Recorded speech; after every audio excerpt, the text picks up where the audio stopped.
उनके आरक्षण की घोषणा की तो पूरे देश के अंदर बवाल आ गया। सरकारी संसाधनों को आग लगाई गई। ईडब्ल्यूएस के आरक्षण पे तो कोई बवाल नहीं हुआ, उसके लिए तो किसी ने डिमांड भी नहीं की थी, उसके लिए तो कोई कमीशन भी नहीं बैठा था, और वो समाज अंडर दुनिया को शांति और मानवता का संदेश देने वाले तथागत भगवान बुद्ध, महर्षि वाल्मीकि जी, संत गुरु रविदास जी, संत कबीरदास जी, गुरु नानक देव जी, शिवाजी महाराज, ज्योतिबा फूले जी, सावित्रीबाई फूले जी, फातिमा शेख जी, साहू जी महाराज, पेरियार रामास्वामी नायकर जी, नारायण गुरु जी, डॉक्टर बाबा साहेब अम्बेडकर जी, माता रमाबाई जी एवं मान्यवर कांसीराम साहब सहित समाज के सभी महापुरुषों के चरणों में कोटि कोटि नमन करते हुए मंच पे आसीन पूर्व गृह निर्माण मंत्री जितेंद्र जी, खड़से जी, सभी नेतागण, स्वागतक अध्यक्ष मोहन मोरे जी, दयाभाव पाटिल जी, प्रवीण गायकवाड़ जी, अभय नगराले जी, राहुल कापसे जी और अन्य सभी माताओं, बहनों और साथियों, सभी को क्रांतिकारी जय भीम, विनम्र नमो बुद्धाय। अभी काफी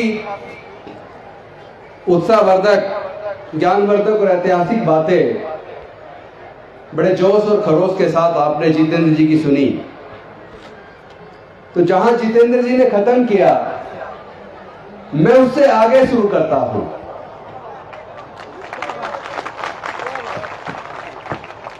मैं समझता हूं कि पिछड़े समाज के लोगों को एक बार ये सर्वे करके जरूर देख लेना चाहिए कि जब तक पिछड़े वर्ग के लिए आरक्षण लागू नहीं हुआ था, तब तक उनके समाज के कितने लोग कॉलेज में प्रोफेसर बन पाए, पिछड़े समाज के कितने लोग कॉलेज में एसोसिएट प्रोफेसर और असिस्टेंट प्रोफेसर बन पाए, कितने लोग जुडिशियल ऑफिसर बन पाए, कितने लोग आईएएस आईपीएस बन पाए। और आरक्षण लागू होने के बाद 1993 में जब आरक्षण लागू हुआ, उसके बाद पिछड़े वर्ग के लोग धीरे धीरे से IAS IPS, doctor, engineer, professor, scientist बनने लगे। लेकिन जहां अभी तक आरक्षण लागू नहीं है, जरा एक बार उसका भी डाटा चेक कर लीजिए कि देश के सर्वोच्च न्यायालय में और देश के उच्च न्यायालयों में पिछड़े वर्ग के और दलित वर्ग के कितने लोग जज बन पाए। आपको अंतर समझ आ जाएगा। और साथ में एक चीज और समझने की जरूरत है, ये जो ईडब्ल्यूएस के नाम पर जनरल कैटेगरी के लिए आरक्षण लागू किया गया, इस आरक्षण की डिमांड किसी ने नहीं की थी। ईडब्ल्यूएस आरक्षण लागू करने के लिए कोई आंदोलन भी नहीं हुआ। ईडब्ल्यूएस आरक्षण लागू करने के लिए कोई सर्वे भी नहीं हुआ, कोई कमीशन भी नहीं बैठा। और 4 दिन के अंदर जनरल कैटेगरी के लिए ईडब्ल्यूएस आरक्षण लागू हो गया। एक दिन कैबिनेट में पास हुआ, अगले दिन लोकसभा में पास हुआ, राज्यसभा का सत्र खत्म हो रहा था, आखिरी दिन था, उसका एक दिन बढ़ाया गया और एक दिन के अंदर राज्यसभा में पास हुआ और उससे अगले दिन राष्ट्रपति जी ने सिग्नेचर किए और उसी दिन नोटिफिकेशन हो गया। 4 दिन के अंदर जनरल कैटेगरी के लिए ईडब्ल्यूएस आरक्षण, जिसकी टोटल जनसंख्या 12% है, उसके लिए 10% आरक्षण लागू कर दिया। और एक तरफ पिछड़े वर्ग के लोग हैं जो हजारों साल तक संसाधनों से वंचित रहे, सम्मान से वंचित रहे, उनके आरक्षण की डिमांड वर्षों तक चली, हजारों प्रदर्शन हुए और कई कमीशन बैठे। 1951 में काका कालेलकर आयोग बना, उसकी रिपोर्ट आई, खत्ते में डाल दी। जब जनता गवर्नमेंट बनी तो प्रोफेसर मंडल जी के नेतृत्व में, बीपी मंडल जी के नेतृत्व में फिर से कमीशन बना, उसकी रिपोर्ट आई, वो खत्ते में डाल दी। 1989 में विश्वनाथ प्रताप सिंह देश के प्रधानमंत्री बने और 7 अगस्त 1990 को उन्होंने पिछड़े वर्ग के लोगों के लिए, जिनकी संख्या देश में लगभग 52% है, उनके आरक्षण की घोषणा की तो पूरे देश के अंदर बवाल आ गया। सरकारी संसाधनों को आग लगाई गई। ईडब्ल्यूएस के आरक्षण पे तो कोई बवाल नहीं हुआ, उसके लिए तो किसी ने डिमांड भी नहीं की थी, उसके लिए तो कोई कमीशन भी नहीं बैठा था और वो समाज अंडर रिप्रेजेंटेशन भी नहीं था बल्कि ओवर रिप्रेजेंटेशन था। फिर कौन से ऐसे कारण हैं जिस कारण को भारत के दलित पिछड़े आदिवासियों को समझ लेना चाहिए कि पिछड़े वर्ग के आरक्षण को लागू करने के लिए लंबे आंदोलन के बावजूद 43 साल लगे और 52% की जनसंख्या को 27% वो भी ढंग से लागू नहीं हो पाया। लेकिन जनरल कैटेगरी के 12% लोगों के लिए 10% आरक्षण बिना मांगे, बिना किसी सर्वे के, बिना किसी कमीशन के, बिना किसी आंदोलन के 4 दिन के अंदर लागू हो गया। इस बात से आपको अंतर समझ लेना चाहिए। ये लोग कितने साजिश करते हैं, इनकी एक साजिश में आज आप सबके सामने उजागर करना चाहता हूं। सरकार के पैसे पर, यानी जनता के पैसे से देश में बड़े बड़े इंजीनियरिंग कॉलेज, मेडिकल कॉलेज बनाए, मैनेजमेंट कॉलेज बनाए और आज एक साजिश के तहत उन्हीं कॉलेजेस के अंदर पढ़ने का खर्चा इतना बढ़ा दिया कि अगर आपको अपने बच्चे को इंजीनियरिंग कराना हो तो 4 साल की इंजीनियरिंग के कोर्स को करने के लिए 10 लाख रुपया से ज्यादा रुपया चाहिए। क्या दलित, पिछड़े, आदिवासी के 98% लोग अपने एक बच्चे की इंजीनियरिंग का कोर्स कराने के लिए क्या 10 लाख से ज्यादा पैसा खर्च कर सकते हैं क्या? आखिर ये सरकारी खर्चे पर, जनता के पैसे पे इतने बड़े बड़े कॉलेज क्या केवल पैसे वाले लोगों के बच्चों के लिए बनाए थे? क्या ये हमारे लोगों को ये बात समझ में आएगी?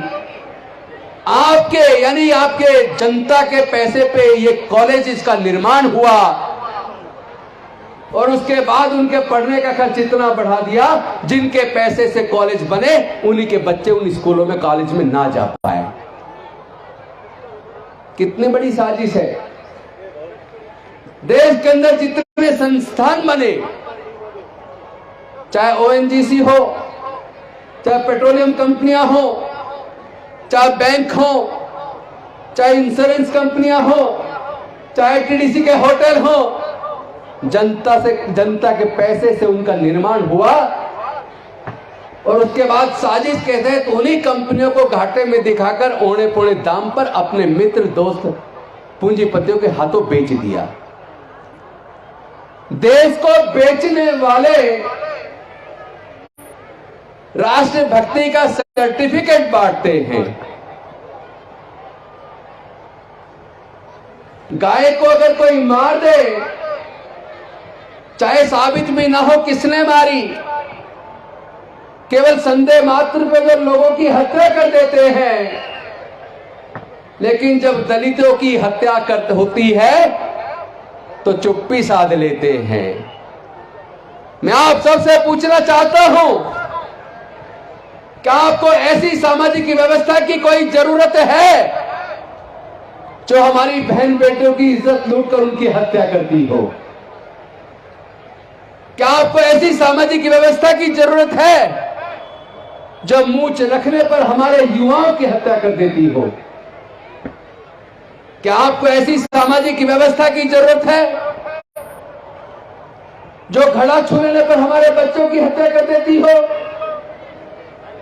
क्या आपको ऐसी सामाजिक व्यवस्था की जरूरत है जो मंदिर प्रवेश करने पर, मूर्ति छू लेने पर हमारे बच्चों की हत्या कर देती हो?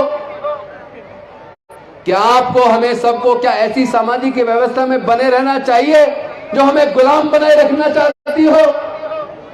क्या ऐसी सामाजिक व्यवस्था में हमें बने रहना चाहिए जो रोज रोज हमारा अपमान करती हो?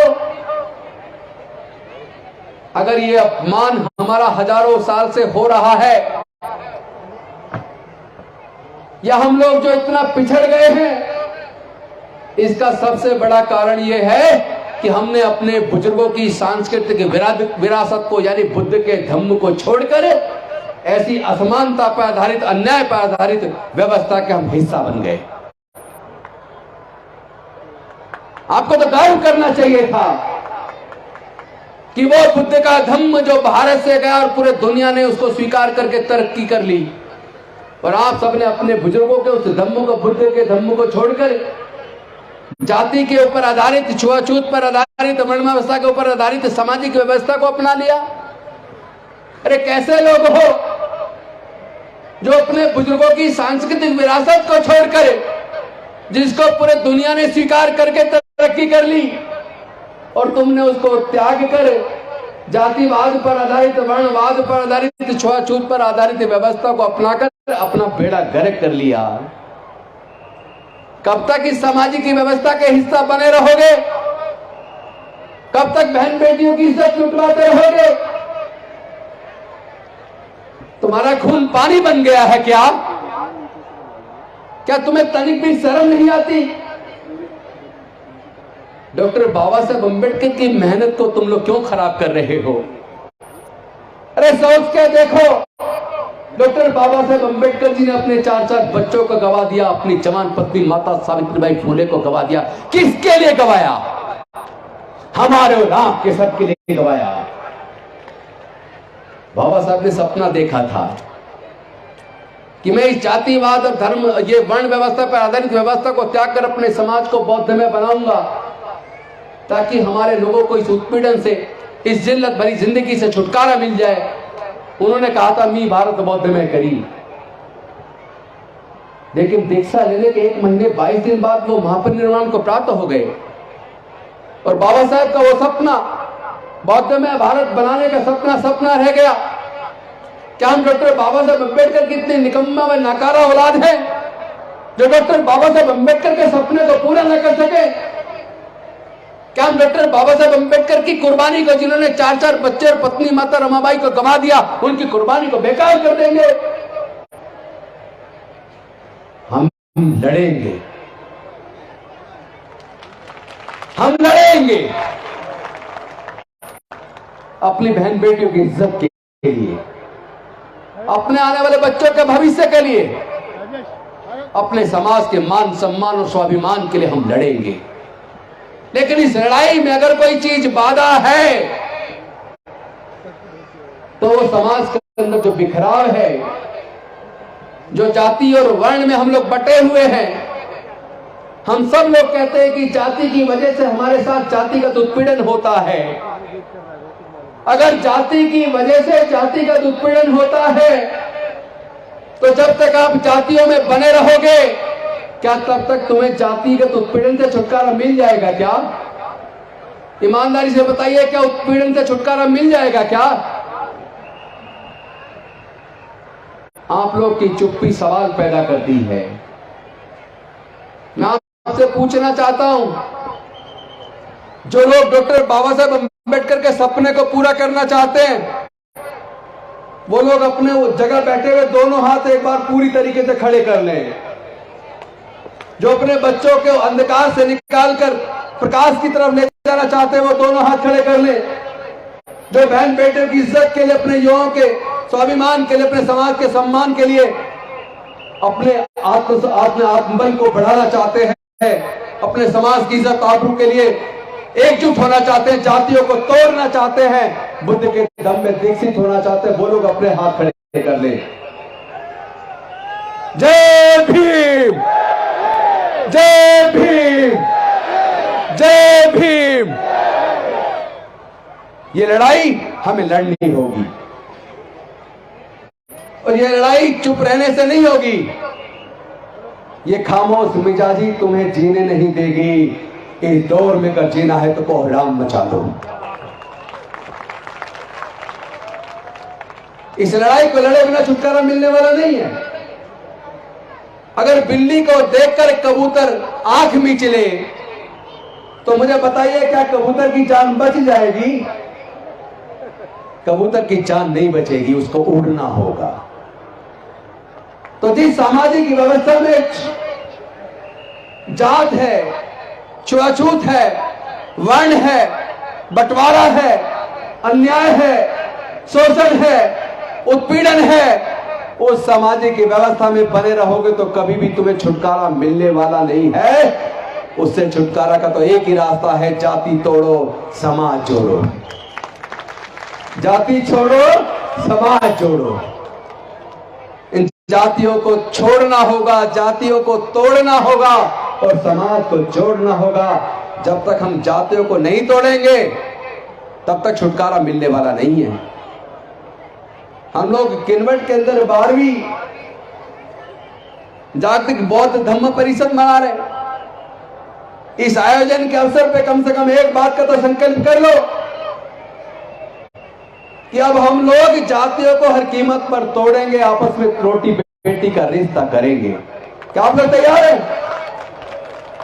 आप लोग तैयार हैं या नहीं है? तैयार हैं। तैयार नहीं होंगे तो गुलामी से कभी छुटकारा मिलने वाला नहीं है।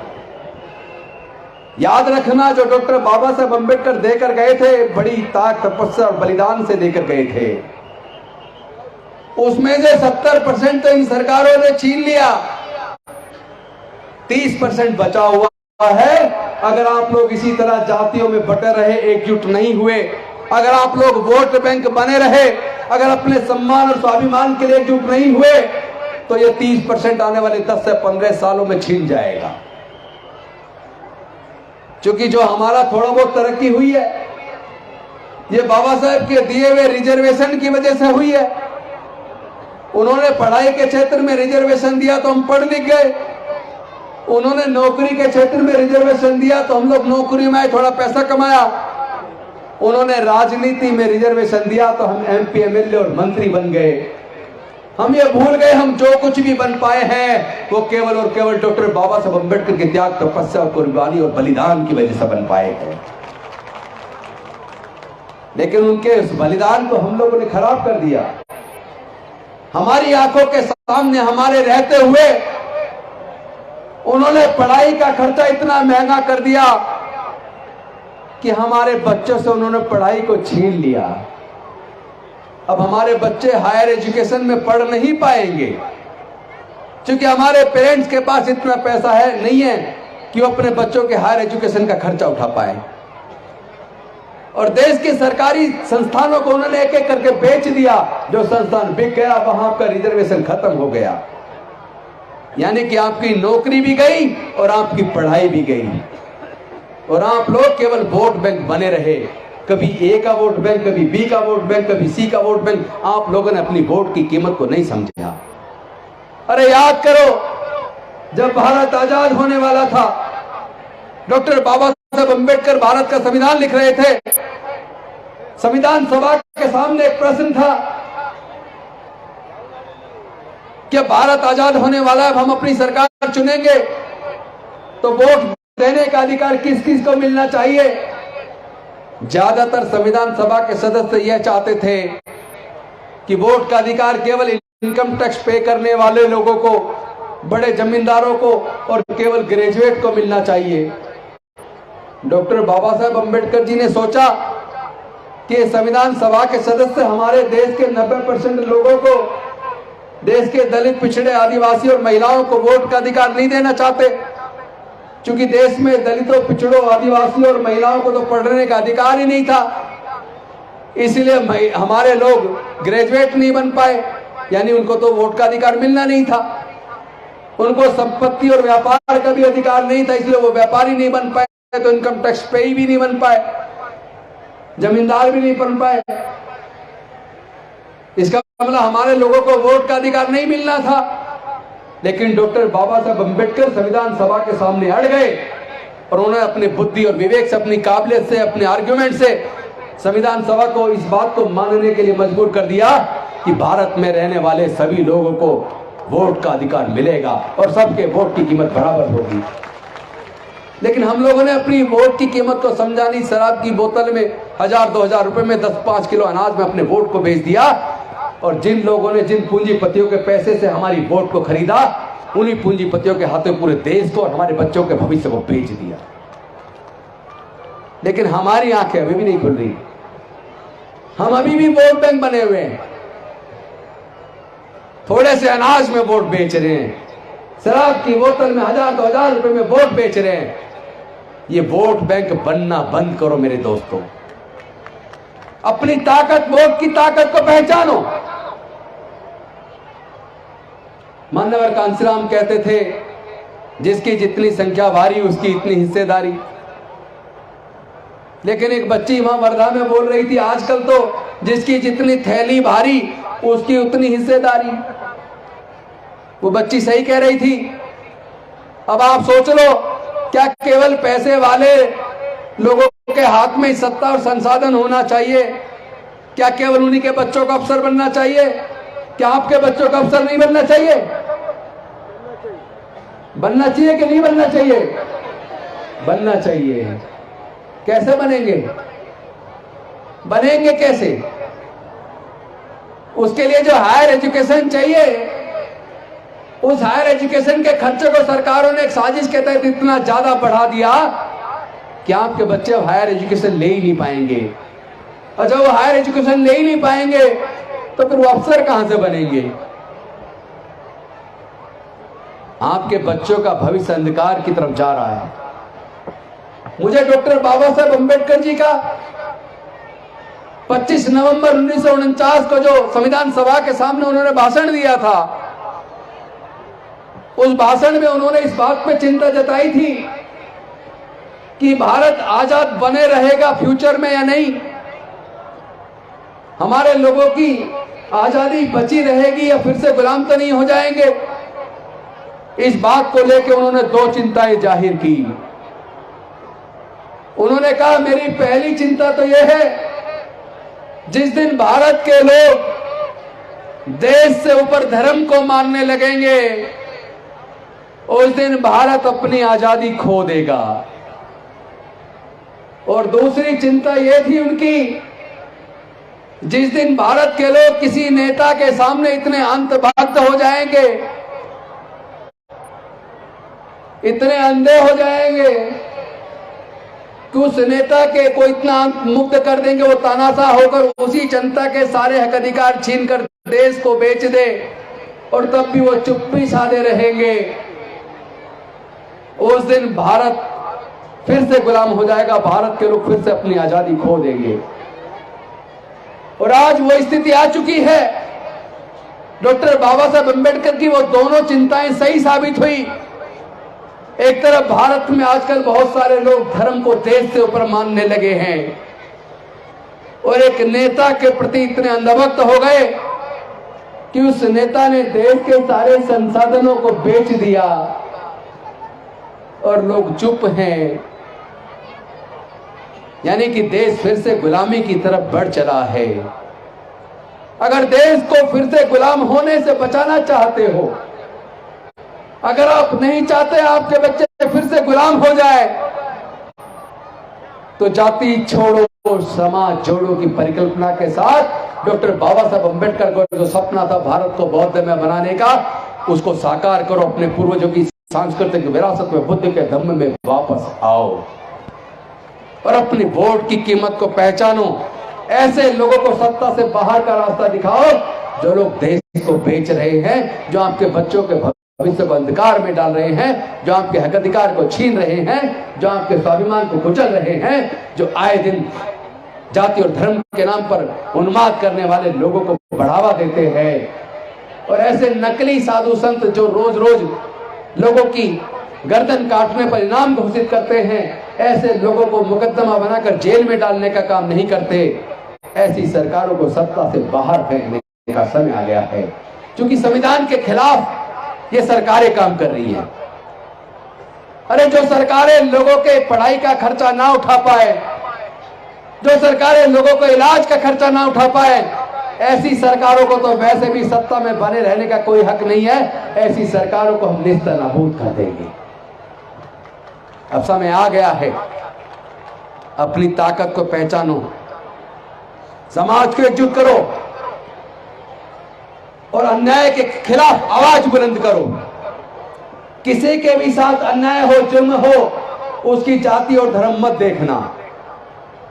कमजोर के साथ खड़े होने वाला ही मजबूत होता है। और कमजोरों की संख्या इतनी ज्यादा, जिस दिन सारे कमजोर एक साथ मिलकर खड़े हो गए, ताकतवर बन जाएंगे।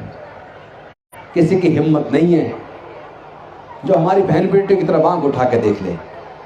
फिर किसी की हिम्मत नहीं है जो कोई हमारे स्वाभिमान को ललकार सके।